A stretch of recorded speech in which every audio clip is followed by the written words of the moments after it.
Hi, so this is going to be another movie review. This one's called The Chocolate War, 1988. Giving it 1 out of 5 stars. I hated this flick.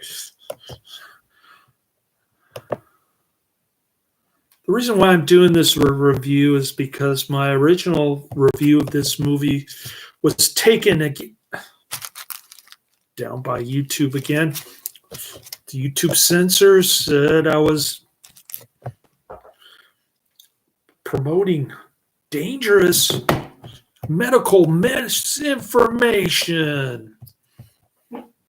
How dare I do that? They didn't put a strike on my channel. They just took my video down. There's a pending Supreme Court decision on this kind of action by YouTube.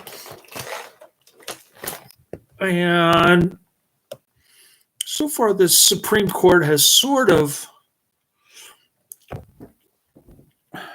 sided with YouTube in terms of the injunction against YouTube, but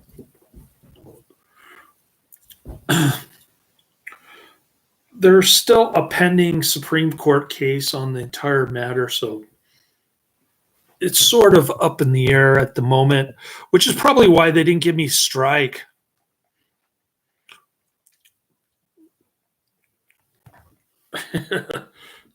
Yeah, like I said, Karate Man, YouTube took down my original review of this movie. So now I have to repost it from scratch. I don't even remember what I said in my original review of this, nor do I remember my rating, but I'm guessing that I rated it 1 out of 5 stars. I hated this flick. Millions have read the provocative novel, now this controversial story of young man's struggle against a secret society comes to I can't read that. Comes to video, comes to the silver screen. I don't know. The Chocolate War, it's not what you think. All right. So YouTube was kind enough to take down my video. You know why? I'm not going to go into medical disinformation. You can sort of gather what that means based on the last video that they took down, center of the web. At least they didn't put a strike on my channel. I can continue to upload videos. But if they keep pulling this kind of stunt, as I said in my center of the web review that I had to redo from scratch, and I couldn't remember anything about the movie other than it had Jamie Curtis's dad in it, who was high as a kite on cocaine. The Chocolate War is 1988 U.S. drama film written and directed by Keith Gordon. It is based on Robert Cormier's novel of the same name about a young man who rebels against the ingrained hierarchy of an elite Catholic school. Like this sort of thing would ever happen in real life. It was Gordon's directorial debut, and it stars John Glover,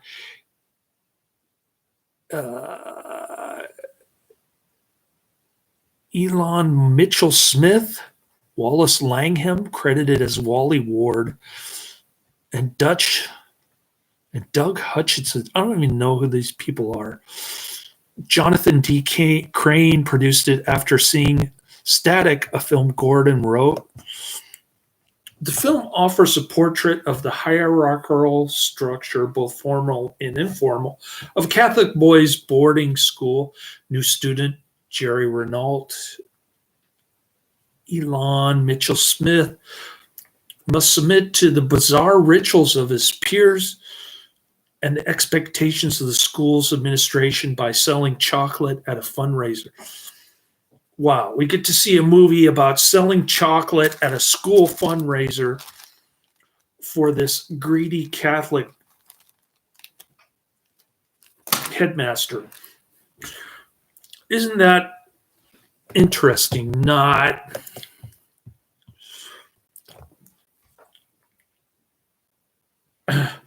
No, it wasn't because of YouTube copyright. It was because of medical disinformation. You're not allowed to talk about COVID shots on the YouTube. It's the reason why Father Ripperger got taken down. And Father Isaac. It's because YouTube doesn't like people talking about the COVID shots. What else can I say about that? I don't know. You cannot go against the narrative. I can't really go into further details or get this one taken down. All right.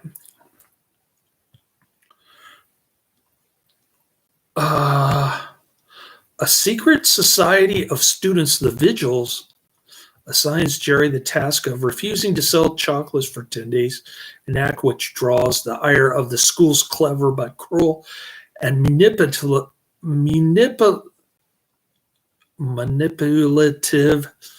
headmaster, Brother Leon, played by John Glover.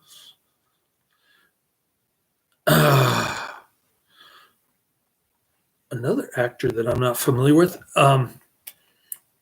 Okay. So you got the hazing thing at a Catholic school, a chocolate fundraiser. Whoop-de-doo. However, the boxing scene in this movie is just absolutely ridiculous and stupid. However, Jerry continues refusing to participate in the chocolate sale well after the 10 days are up, and it becomes apparent that he's acting on his own when he is pressed for a reason as to why he's refusing to sell the chocolates. Jerry never gives an answer, and Jerry seems not even to have an answer. The Vigils are drawn into alliance with Brother Leon. All the nefarious tag team of Brother Leon and the Vigils. Watch out for these bad boys.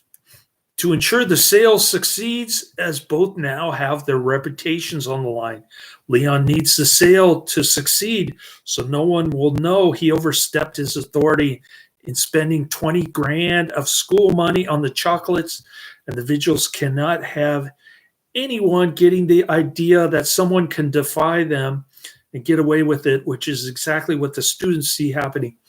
All right. So you have bullying and avarice, greed for money at a Catholic school. Sure.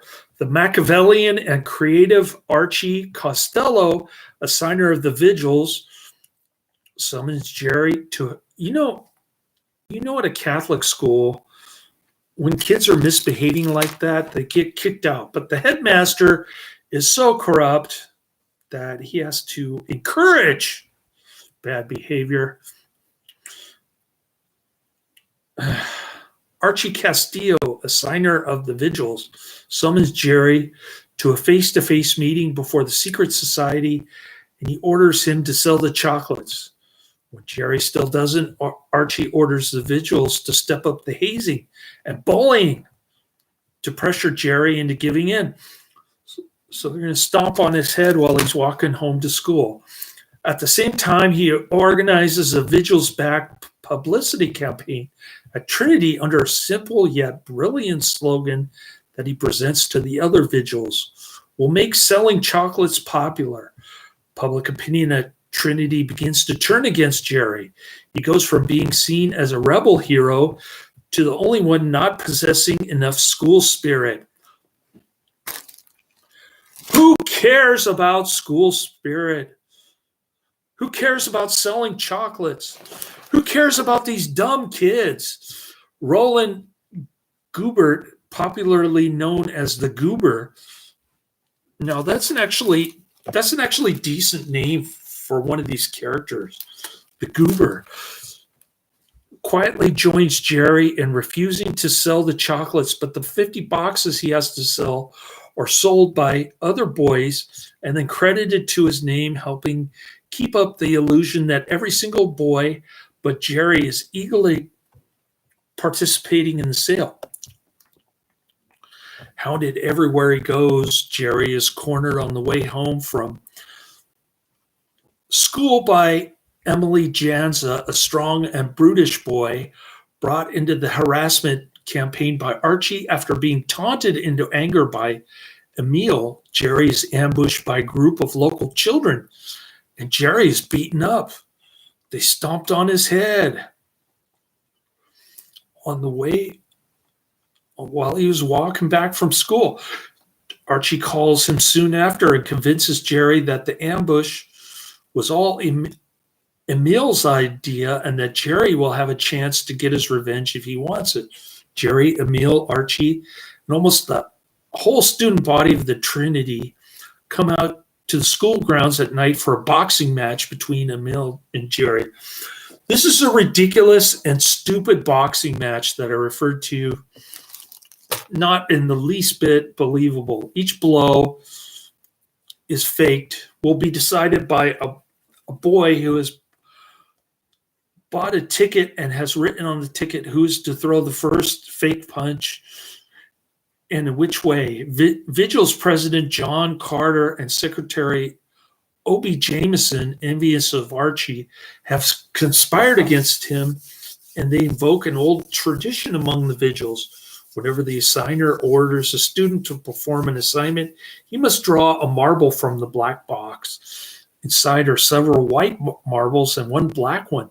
After drawing a white marble for Jerry's place, Archie draws the black marble for the first time in his career in the Vigils, meaning he must take Emil Janza's place in the match. Wow. This one has a budget of $500,000 and a box office of $303,624. 100 minutes long, distributed by MCEG Sterling. Release date November 18th, 1988. It was a box office flop, and for good reason. Resigned to the assignment, Jerry fights in accordance with the rules. He takes a few prescribed punches from Archie. Then he is given one of his own to deliver. Angered, Archie breaks from the plan and he kicks Jerry in the groin. Jerry goes on the attack and he beats Archie, who's unable to defend himself. Jerry knocks Archie out, and he is elated, facing the cheering crowd, including approving looks and cheers from Carter and Obie.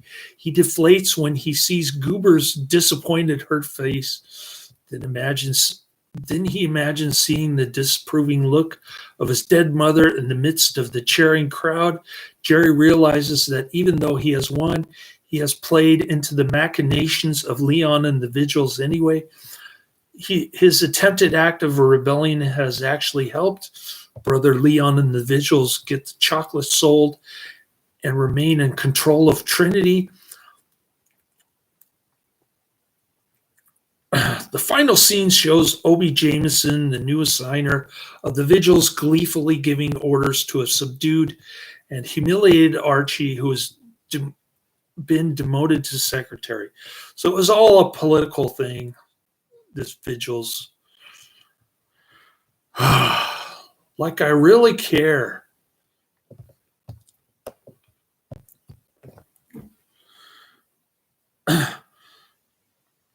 Have you noticed a lot of low-budget direct-to-video action movies and TV movies, or some TV shows are for free on YouTube, but most of the big blockbuster movies are protected by big studios?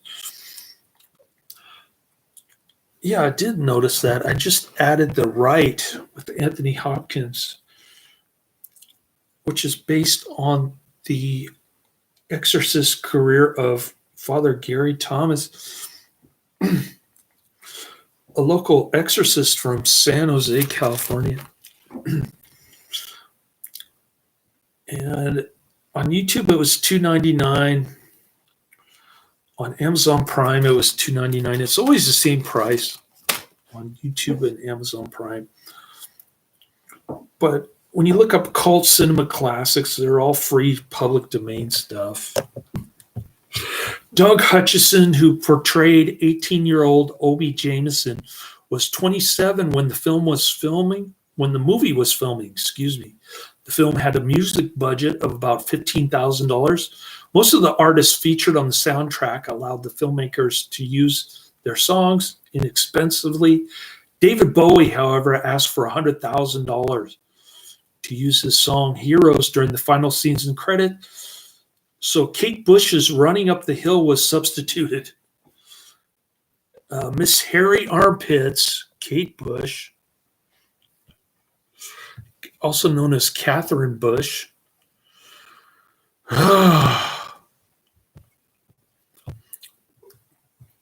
Peter Gabriel, another woke idiot, English singer-songwriter, record producer, and activist, gave permission to use his songs We Do What We're Told, Milligrams 37, and I Have the Touch.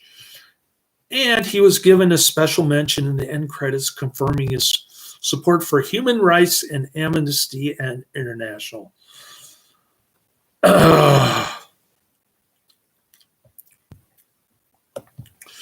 More left-wing communist causes.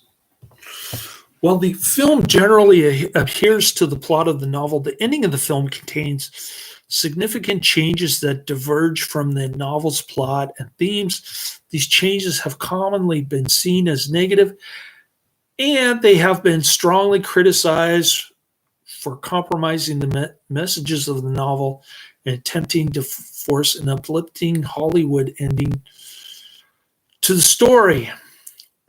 I hated the ending. It's like the fall of the Soviet Union, and they're just playing musical chairs on the Titanic. In the novel, Jerry Renault must box Emil Jansa, the school bully. In the film, Jansa's place is taken by Archie after he draws a black marble, as opposed to the book where he draws two white marbles. Jerry wins the boxing match in the film, pummeling Archie. Yeah, right. That was the weakest pummeling that I've ever seen in my life. And winning the praise of his classmates, much to his own chagrin, as he has now played into the visual's manipulations. In the novel, Jerry is beaten to semi-consciousness by Jansa. He's taken to the hospital having lost the war. Archie maintains his control of the visuals in the novel, whereas in the film, he is physically beaten by Jerry and ultimately replaced by Obi, who as a signer creates less thoughtful, simplistic assignments. Do I really care who's in charge of this vigil group of hazers and bullies?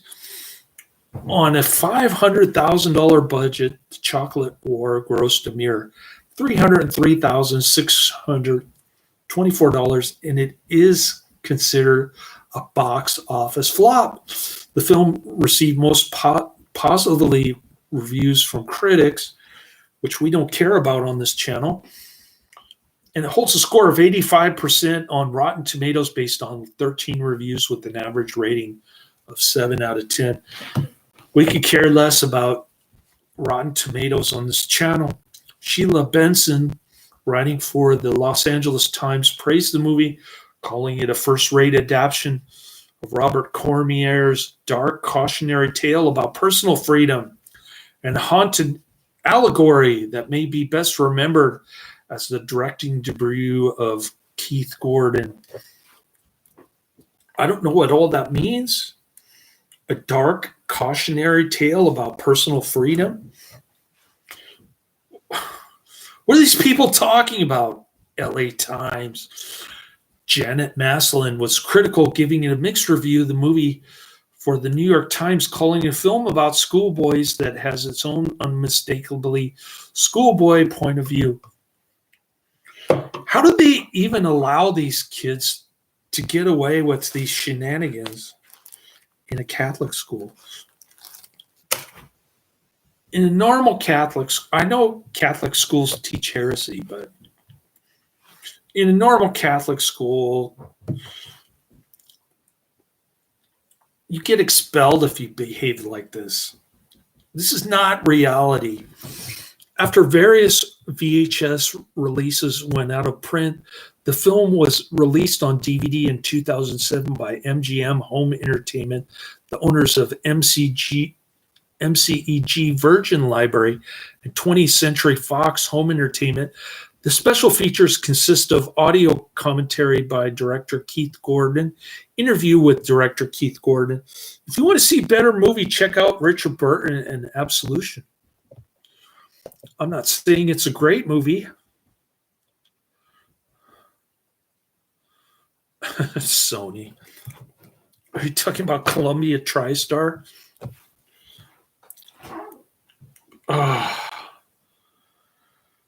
Yeah.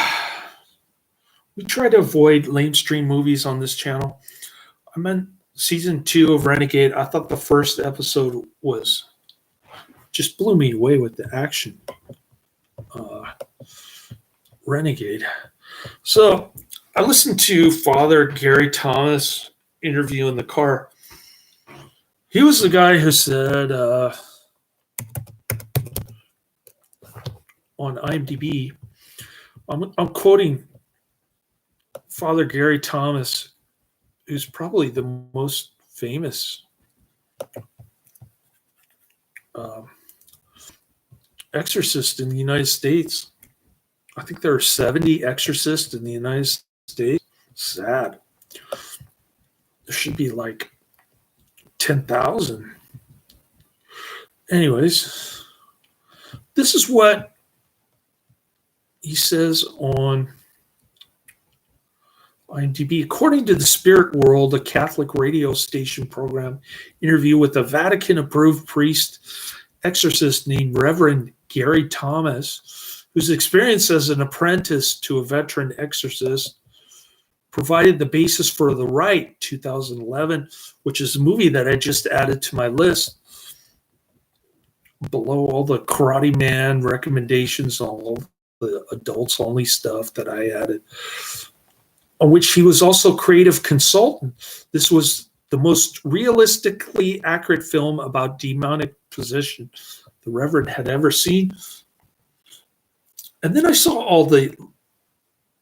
heard all the lame reviews of The Rite 2011,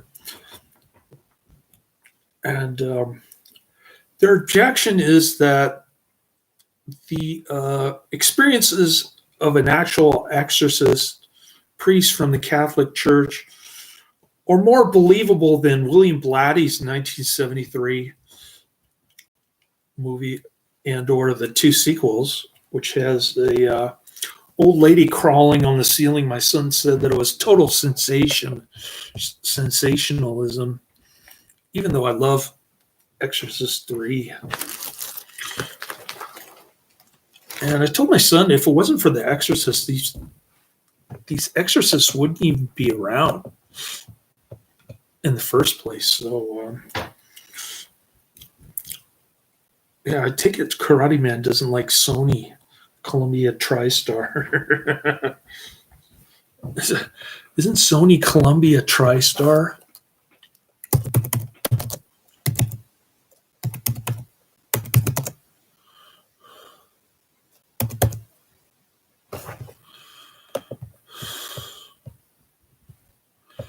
Columbia Pictures is a U.S. film production studio that is a member of the Sony Pictures Motion Picture Group, a division of Sony.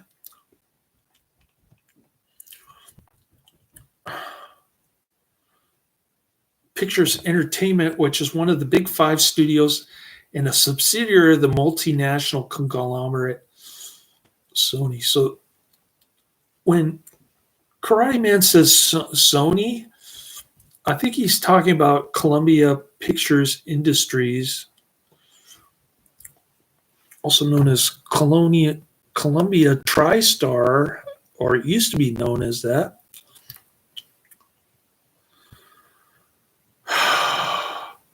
the old film studios of the Three Stooges, and also a Batman serial, right?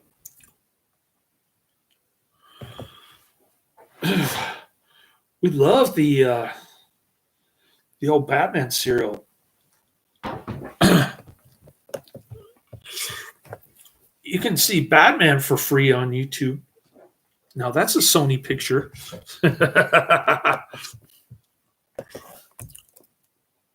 Where's Batman?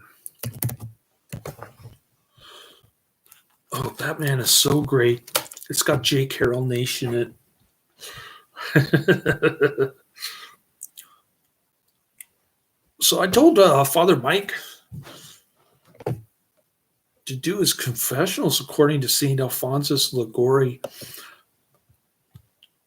And he said he was open to it, like he would do it if it didn't violate the seal of confession. I have no idea what he's talking about, but my son thinks he knows everything, and I had to correct him like 7 times today. And he says I'm full of pride, but he's the one who thinks he knows everything. I'm trying to teach him the Council of Trent. Anyways, a Batman serial.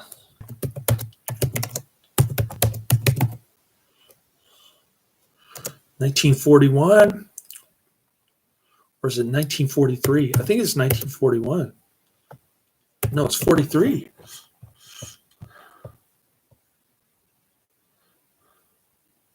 There you go. There it is. So Karate Man says that Sony is the big one with copyright. But I don't think there is a copyright on the Batman serial. It's probably public domain. This is it right here.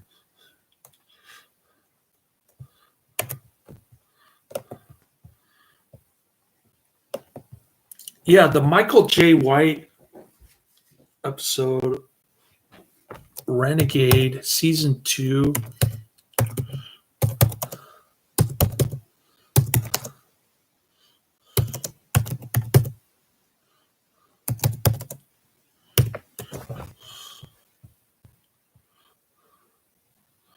The Hound. This is it.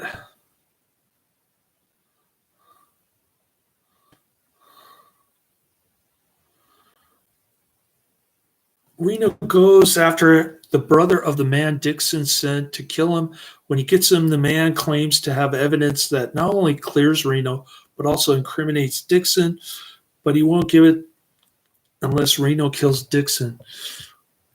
That ending had kind of a, there's kind of an ambiguous ending to this one.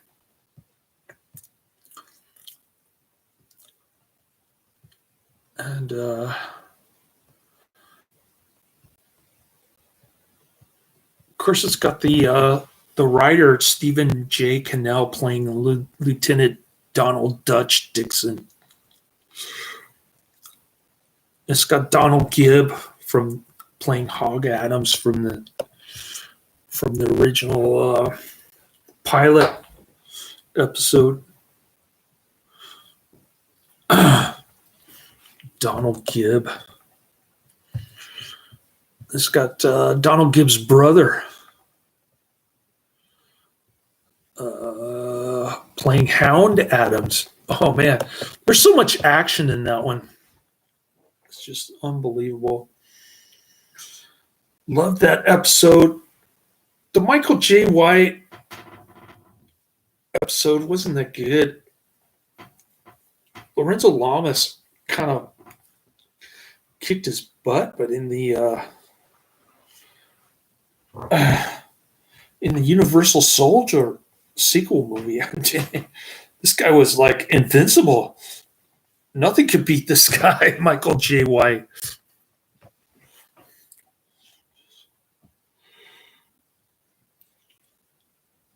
He's like a Superman in the Universal Soldier movie, the sequel.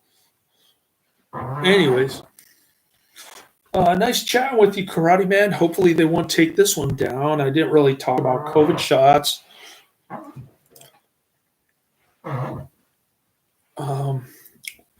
So I tried to keep it kosher for YouTube until the Supreme Court lawsuit makes its way through. They didn't give me a strike on my channel, so I can still upload videos. But if they keep messing with me, telling me I can't upload videos, then I'll just copy them all over to Rumble. And you can find me on Rumble. If you notice that my channel doesn't have any new videos. Yeah, but why did he get his butt kicked by Lorenzo Lamas? He didn't put up a fight. I thought he was a big-time kickboxer dude. Oh, he's a karate champion.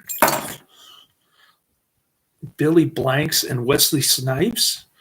Wesley Snipes was a martial artist? I didn't even know that. All right. I used to have a coworker who had a crush on Wesley Snipes. All right. Well, nice chat with you, Karate Man. Thanks for hanging out in the chat room. I bet you weren't expecting me to do a live stream on Wednesday night. Universal Soldier: The Return, yeah. I guess he's just like playing a bad guy who doesn't know how to fight in the Renegade TV show, and he stepped up to the plate and he started like showing off his crazy karate moves. This guy, he reminds me of that dude in the American Ninja.